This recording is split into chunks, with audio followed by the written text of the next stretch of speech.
Want to add a 3D spatial wallpaper to your iPhone running iOS 26? Here's how to bring your lock screen to life. Start swiping down from the top to show the lock screen.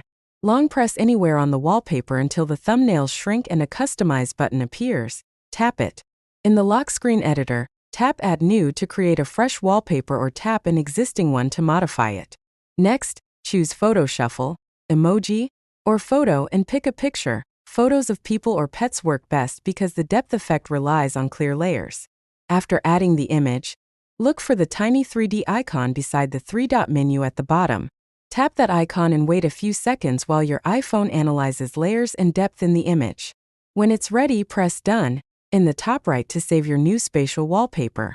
Now tilt your device left, right, up, and down to see the wallpaper shift and respond to motion, creating a stunning three-dimensional effect.